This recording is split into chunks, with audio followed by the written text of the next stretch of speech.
Bismillahirrahmanirrahim. Assalamu alaikum, dear students, and welcome to Aspire online classes. My name is Muhammad Faizan, and today we will finish our chapter number 7, Kingdom Protista or Protista.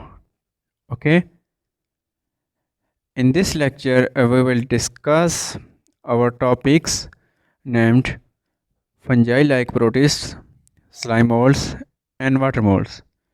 Your biology book page is 109 to 1 and 11.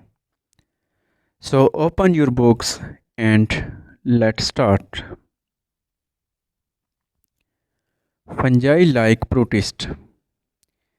हम जब protista की classification कर रहे थे तो हमने कहा था कि प्रोटिस्टा ऐसे एनिमल्स हैं जो बैक्टीरिया के साथ भी मिलते हैं, जो प्लांट के साथ भी मिलते हैं और जो एनिमल के साथ भी मिलते हैं, एज वेल एज जो फंजाई के साथ भी मिलते हैं।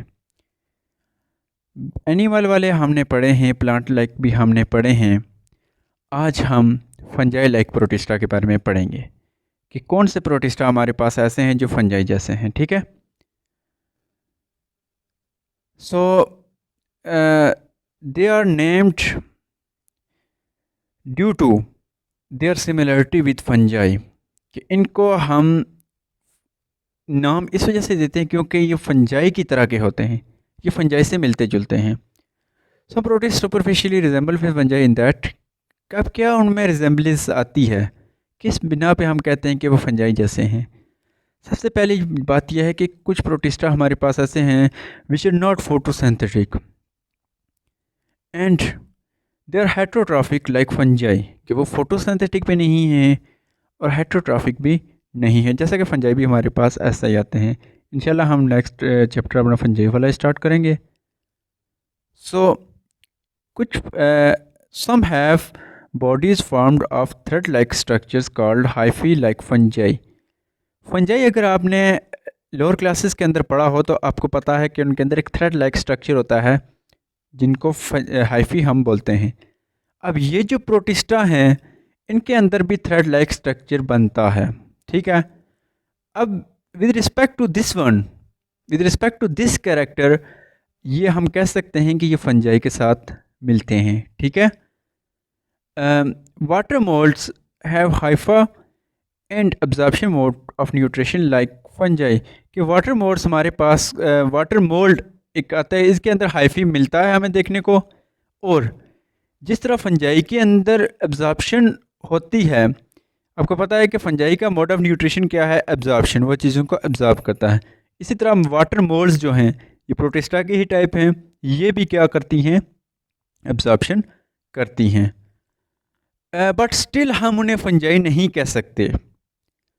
क्यों? एक तरफ फंजाई के साथ मिलती भी है बट फंजाई के साथ कुछ उसकी डिफरेंसेस भी हैं, कुछ फंजाई से वो मुख्तलिफ भी है। वो कैसे मुख्तलिफ है जी? Like protist are not fungi for several reasons, बहुत सारी वजूहात हैं कि उनको हम फंजाई नहीं कह सकते। वो कौन सी वजह है? पहली चीज़ है कि इन प्रोटिस्टा के अंदर, ये जो प्रोटिस्टा का ग्रुप है आपका, इसके अंदर सेंट्रियोल प्रेजेंट होता है। चैप्टर नंबर 4 में हम सेंट्रियोल पढ़ के आए हैं, इनके अंदर सेंट्रियोल प्रेजेंट है, जबकि जब हम फंजाई के अंदर देखते हैं तो हमें सेंट्रियोल नहीं मिलता। पहला डिफरेंस। दूसरा डिफरेंस का ये है कि इनकी सेल वॉल सेलुलोज से मिलकर बनी होती है, जबकि हमने फंजाई की सेल वॉल की बात की थी तो हमारे पास वो काइटिन की बनी हुई थी। ठीक है, फंजाई की सेल वॉल काइटिन की बनी होती है, जबकि इनकी सेल वॉल सेलुलोज से बनकर बनी होती है। इसकी बिना पे हम कह सकते हैं कि ये फंजाई नहीं है। Fungi have absorptive mode of nutrition, कि फंजाई का मोड ऑफ न्यूट्रिशन क्या है, अब्जॉर्प्शन। ठीक है, वाटर मोल्ड्स का भी अब्जॉर्प्शन है, लेकिन जो स्लाइम मोल्ड्स आते हैं हमारे पास इन्हीं फंगल लाइक प्रोटिस्ट में, उनका मोड ऑफ न्यूट्रिशन इंजेक्शन है। ठीक है, और बहुत सारे जो स्लाइम मोल्ड्स हमारे पास ऐसे होते हैं जिनके अंदर हाइफी नहीं होता।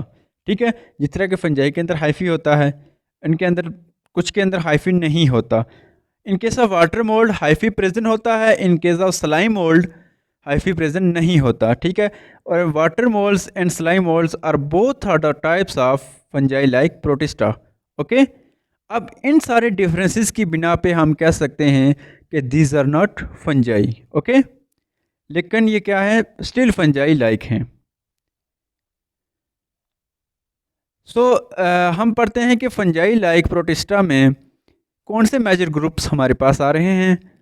सो there are two major groups which are included in fungus like protist. One of them is slime mould and this is also called myxomycota, ठीक है जी। स्लाइम मोल्ड को हम क्या नाम देते हैं, मैक्सोमाइकोटा का। And second one is water mould and also known as oomaicota, okay. Slime moulds को हम क्या नाम देते हैं, मैक्सोमाइकोटा का। वाटर मोल्ड को हम क्या नाम देते हैं, oomaicota का। आइए हम अपने मैक्सोमाइकोटा और oomaicota को डिटेल से पढ़ते हैं। कंसंट्रेट कर दी कीजिएगा इस पे, क्योंकि यहाँ से आपको शॉर्ट क्वेश्चंस भी आते रहते हैं, इसलिए पूरी तवज्जो देनी है लेक्चर पे। आपको इंशाल्लाह अच्छे से समझ आएगा लेक्चर। सबसे पहली बात कि स्लाइम मोल्ड्स क्या होते हैं, मैक्सोमाइकोटा जिन्हें हम कहते हैं। Slime moulds these are none other than basically the feeding stage of a slime mould is plasmodium. Plasmodium type के हमारे पास जो आते हैं वो सारे क्या हैं, स्लाइम मोल्ड्स या मैक्सोमाइकोटा, ठीक है। प्लाज्मोडियम, प्लाज्मोडियम आपको पता है कि जो फंजाई जो ऐसा फंजाई लाइक प्रोटिस्ट है जो मलेरिया काज करता है, ठीक है। Plasmodium it is a multi nucleate mass of cytoplasm, के it is basically multi nucleate cytoplasm का एक मैस है, ठीक है। It size is it can grow up to 30 centimetre और 1 फीट इन डायामीटर, कि 1 डायामीटर तक ये ग्रो कर सकता है प्लाज्मोडियम, ठीक है। हैबिटेट की अगर हम बात करें, it is found in the form of network of channels that cover a large surface area, कि इस तरह ग्रो करता है ये कि एक नेटवर्क ऑफ चैनल्स बनाता है, ठीक है, जो एक लार्ज सरफेस एरिया को कवर कर सकती हैं, ठीक है। अब स्लाइम मोल्ड्स के अंदर हम देखते हैं रिप्रोडक्शन कैसे होती है, ठीक है। स्लाइम मोल्ड्स होप्स आपको इसका जनरल कंसेप्ट समझ आ गया होगा। अब हम बात करें इनकी रिप्रोडक्शन की। When the unfavourable conditions occur, slime mould form resistant haploid spores by meiosis within stalk like structure called sporangium, कि इसके अंदर एक स्टॉक लाइक स्ट्रक्चर प्रेजेंट होती है। सबसे पहली बात ध्यान में रखनी है, अभी अनफेवरेबल कंडीशन पे नहीं जाना, अभी स्पोर फॉर्मेशन पे नहीं जाना। अभी आपने इतना ध्यान में रखना है कि इनके अंदर एक स्टॉक लाइक स्ट्रक्चर प्रेजेंट होती है जिसको हम स्पोरेंजियम कहते हैं, ठीक है। पहली बात समझ आ गई कि इनके अंदर एक स्टॉक लाइक स्ट्रक्चर होती है जिसको हम स्पोरेंजियम कहते हैं। अब हम आते हैं जी स्पोरेंजियम का काम क्या है। जब स्लाइम मोल्ड के पास अनफेवरेबल कंडीशंस होती हैं तो स्लाइम मोल्ड क्या करता है कि इस स्पोरेंजियम के अंदर रेजिस्टेंट हैप्लॉइड स्पोर्स बनाता है, ठीक है। हैप्लॉइड स्पोर्स बनाता है जो क्या करते हैं, इस अनफेवरेबल कंडीशन के अगेंस्ट रेजिस्टेंट होते हैं, ठीक है, और इसके खिलाफ रेजिस्टेंस पैदा करते हैं।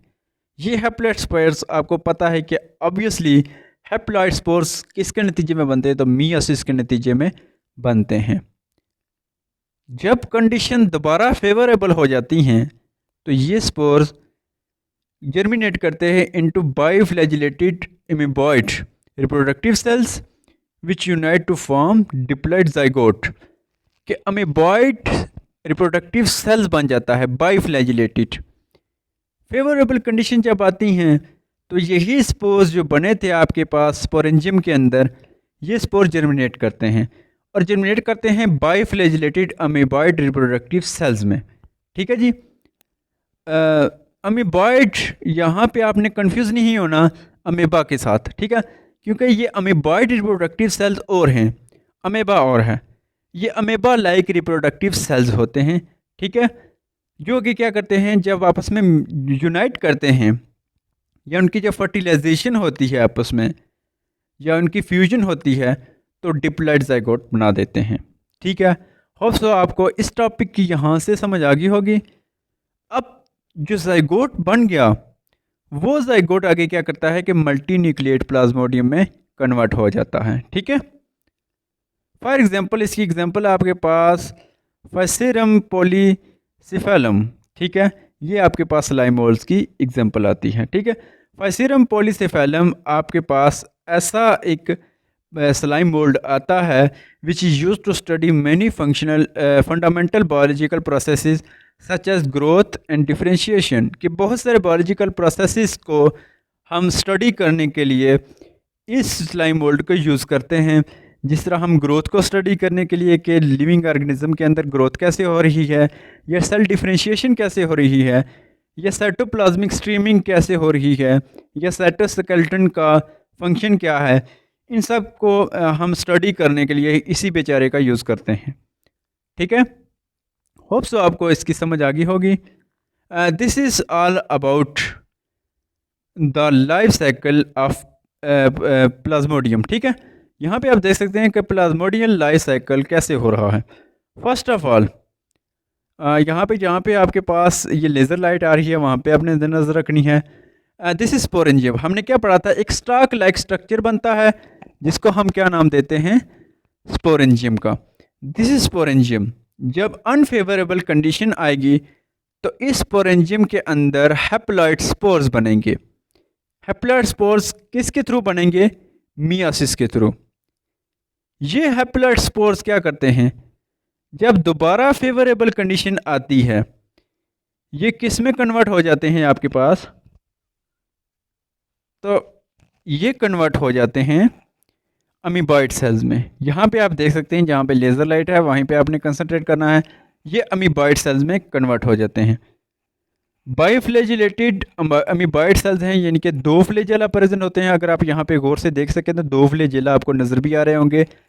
अब ये जो अमीबॉइड सेल्स हैं ये आपस में फ्यूज़ होते हैं। जब ये अमीबॉइड सेल्स फ्यूज़ होते हैं तो आपके पास डिप्लॉइड ज़ाइगोट की फॉर्मेशन होती है। वो डिप्लॉइड ज़ाइगोट आगे क्या करता है कि फर्दर डेवलप होकर क्या बना देता है, प्लाज्मोडियम। ठीक है, प्लाज्मोडियम से आगे फिर दोबारा इसी तरह के ये लाइफ साइकिल चलता रहता है। ठीक है, होप सो आपको इस लाइफ साइकिल की भी समझ आ गई होगी।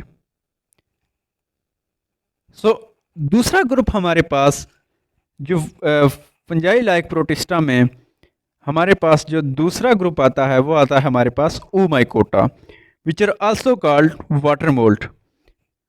So oomaicota or water mold are closely related to fungi, कि फंजाई के बिल्कुल ये फंजाई के साथ रिजेंबल करते हैं। कैसे रिजेंबल करते हैं, they have similar structure but are no regarded as more ancient group. इनका स्ट्रक्चर सिमिलर है फंजाई से, लेकिन ये कहा जाता है कि फंजाई की निस्बत ये ज़्यादा एंशिएंट है।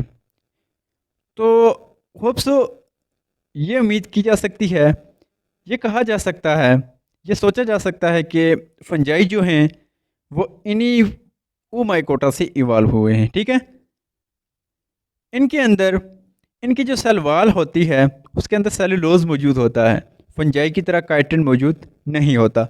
ये एक डिफरेंस आ गया आपका oomaicota का फंजाई के साथ। ठीक है, there hyphae are aseptate.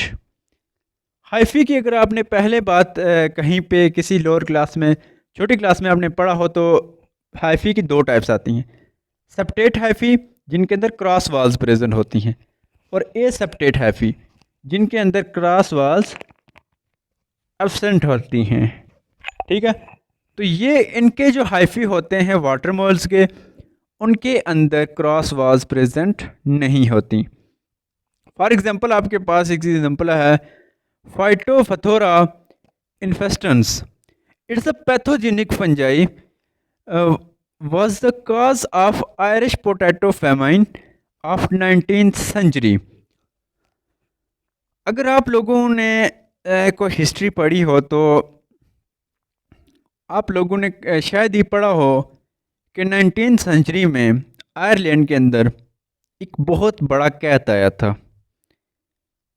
Potato की कमी की वजह से, आलू की कमी की वजह से वहाँ पे कहत आया था। ठीक है, अब वहाँ पे जो पोटैटो फेमाइन क्यों आया था, क्योंकि इसी फंजाई ने क्या किया था, ये एक पैथोजिन फंजाई है, इसने क्या किया कि पोटैटो के अंदर डिजीज़ काज कर दी। ठीक है, लेट ब्लाइट ऑफ पोटैटो, ये पोटैटो के अंदर एक डिजीज़ है जो ये जो आपके पास फाइटोफिथोरा इन्फेस्टेंस है, इस फंजाई की वजह से आती है। इसकी वजह से पोटैटो की कमी होगी, जहाँ पे पोटैटो की कमी होगी तो आयरिश पीपल यूजली डिपेंड ही पोटैटो पे करते हैं। ठीक है, तो वहाँ पे क्या आ गया। ठीक है, this is late blight of potato. यहाँ पे आप देख सकते हैं कि पोटैटो के अंदर ये जो डिज़ीज़ है, आप लोगों ने ऑब्ज़र्व भी की होगी घरों के अंदर। तो कभी आलू छीलते हुए आपने ऑब्ज़र्व किया होगा कि आलू के अंदर बाज़ औक़ात ऐसे गले सड़े आलू हमें देखने को मिलते हैं। So this is late blight of potato, this is a disease. ठीक है, जो ओमाइकोटा की वजह से काज होती है।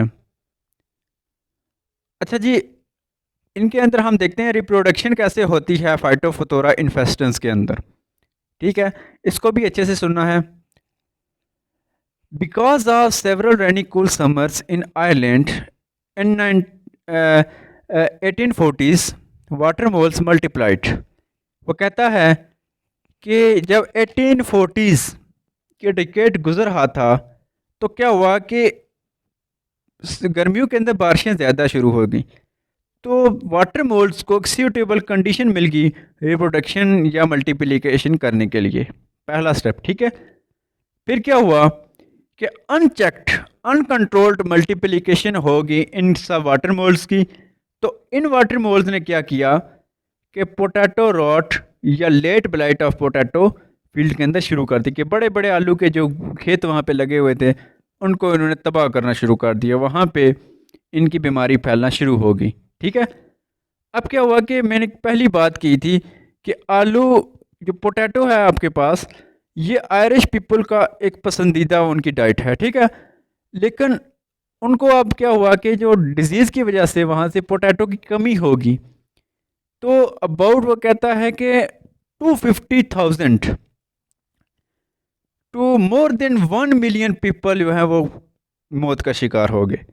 यानी कि तकरीबन तकरीबन आपके पास 2,50,000 लोगों से लेके 1 मिलियन लोग इस फेमाइन की वजह से मौत का शिकार बने थे। ठीक है, this famine promoted the mass migration out of Ireland to such countries as the United States. वह कहता है कि जब उन लोगों को आलू नहीं मिले खाने को, तो उन्होंने जालिम के बच्चों ने यह भी नहीं सोचा कि हम कुछ और खा लें, उन्होंने बजाय इसके यूनाइटेड स्टेट की तरफ या और जो कंट्रीज़ थे नेबरिंग, उधर माइग्रेशन शुरू कर दी। इसकी वजह से मैस माइग्रेशन भी एक मतलब कि वहाँ पे एक इंसिडेंस हुआ। मैस माइग्रेशन का मतलब है कि बड़ी तादाद में लोगों ने क्या किया, हिजरत की है। ठीक है, सो ये था कुछ इस आपके ओमाइकोटा की कारिस्तानियाँ। सो ये है उसका लाइफ साइकिल ओमाइकोटा का। ओमाइकोटा का लाइफ साइकिल क्या है कि इसके अंदर स्पोरेंजियोफोर प्रेजेंट होते हैं। ठीक है, ये इसका स्पोरेंजियोफोर है। स्पोरेंजियोफोर के ऊपर लगा होता है स्पोरेंजिया, स्टॉक लाइक स्ट्रक्चर के ऊपर यहाँ पे स्पोरेंजिया प्रेजेंट है। ये स्पोरेंजिया हम आगे लेक्चर में जो हमारे फंजाई के आ रहे हैं वहाँ पे आपको स्पोरेंजियोफोर क्लियर होंगे। स्पोरेंजिया के अंदर ज़ूओस्पोर्स बनते हैं। ज़ूओस्पोर्स और basically motile spores have flagella. ऐसे स्पोर्स होते हैं जिनके अंदर फ्लैजेला प्रेजेंट होते हैं और मोटाइल होते हैं। ये ज़ूओस्पोर्स जाके अटैक करते हैं आलू के ऊपर, और अटैक करके क्या करते हैं, आलू के ऊपर लेयंस बनाते हैं। लेयंस के बाद क्या होता है कि ये इनकी मल्टीप्लिकेशन होती है, और इसके नतीजे में बहुत सारे जो ओमाइकोटास हैं या आपके पास फाइटोफथोरा इन्फेस्टेंस हैं वो रिलीज़ होते हैं। ठीक है जी, ये इस लाइफ साइकिल को हम जब फंजाई पा रहे होंगे आपको मज़ीद डिटेल से समझ आएगा। आप लोगों ने बुक से भी देखना है कि इस लाइफ साइकिल को अच्छी तरह से ज़हन में रखना है कि आप लोगों ने बुक से देखना है इसको और अच्छी तरह से समझना है। अगर आपको समझ ना आए तो मुझसे दोबारा कंसर्न करना है कि हमें समझ नहीं आया, तो मैं इंशाल्लाह दोबारा से आपको समझा दूँगा। उसके बाद ये है जी आपका फाइटोफथोरा इन्फेस्टेंस का थैलस। थैलस हमने पिछली लेक्चर में पढ़ा था कि थैलस क्या होता है। तो इसके अंदर हम देखते हैं तो एक ब्लेड प्रेजेंट होता है, उसके बाद गैस ब्लैडर इसके अंदर प्रेजेंट होता है, स्टाइप और होल्ड फास्ट, ठीक है। और उसके बाद यहाँ पे इस पूरे हम बॉडी को हम क्या बोलते हैं, फ्रंट, ठीक है। दिस इज़ ऑल अबाउट ओमाइकोटा और वाटर मोल्ट, ठीक है, जिसने आयरिश पोटैटो फेमाइन काज किया था। Hope so you people understood the lecture thoroughly. इस लेक्चर को आपने अच्छे से सुना, specially short question point of view से, और यहाँ से लॉन्ग क्वेश्चन भी एक मरतबा आया था। Short question point of view से बहुत ही इंपॉर्टेंट है कि what is difference between slime mould and water mould और मैक्सोमाइकोटा एंड ओमाइकोटा। तो इस लेक्चर को अच्छे से तैयार करें। उम्मीद है आप लोग इस लेक्चर को अच्छे से सुनोगे, ठीक है। इंशाल्लाह नेक्स्ट लेक्चर में आपसे मुलाकात होगी। Stay home, stay safe and stay blessed, and also read, study biology. अल्लाह हाफिज़।